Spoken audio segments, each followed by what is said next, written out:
नमस्कार, मी कादंबरी जाधव आणि स्वागत आहे तुमच्या सर्वांचं माझ्या यूट्यूब चॅनलमध्ये. आपण भगवद्गीतेतील अर्जुन विषाद योगमधील आत्तापर्यंत 14 श्लोक पाहिलेले आहेत. आज आपण पाहणार आहोत 15वा श्लोक. तर राधे राधे म्हणून सुरू करूयात.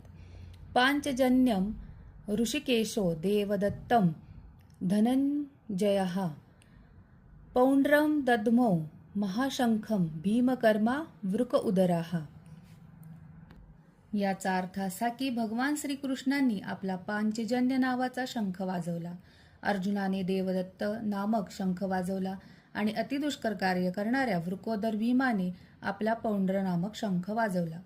या श्लोकात श्रीकृष्णांना ऋषिकेश नावाने संबोधले आहे. ऋषिकेश म्हणजे समस्त इंद्रियांचे स्वामी. सर्व जीव त्यांचेच अंश आहेत. म्हणून जीवांची इंद्रिये सुद्धा त्यांच्या इंद्रियांचीच अंशरूपे आहेत.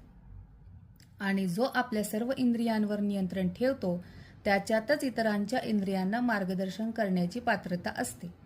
धनंजय म्हणजेच अर्जुन अपार पराक्रमाने धन मिळवणारा आणि त्याने देवदत्त नामक शंख वाजवला होता. वृकोदर हे भीमाला म्हटलेलं आहे कारण तो प्रचंड सामर्थ्यवान भयंकर असा शत्रूचा नाश करणारा होता आणि त्याने पौंड्र नामक शंख वाजवला. पांचजन्य शंख म्हणजे जो 5 तत्वांचे प्रतीक आहे. 5 तत्वांचे प्रतीक दर्शवतो म्हणजेच पंचमहाभूतांचे तो प्रतिनिधित्व करतो. पृथ्वी, जल, वायू, आकाश, आग, तेज. देवदत्त शंख जो की अर्जुनाने वाजवलेला होता. देवदत्त म्हणजे देवाने दिलेली देणगी. अर्जुनाच्या हातातील सर्व शस्त्रे व त्याच्यातील सर्व सामर्थ्य ही देवाची देणगी होती. पौंड्र हा जो शंख भीमाने वाजवला होता.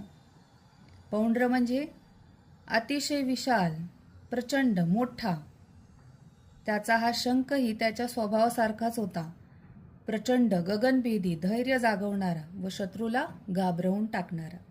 तर या श्लोकाचे हे स्पष्टीकरण होते. लाईफ लेसन काय मिळते ते पुढच्या व्हिडिओमध्ये बघू. तोपर्यंत राधे राधे. धन्यवाद.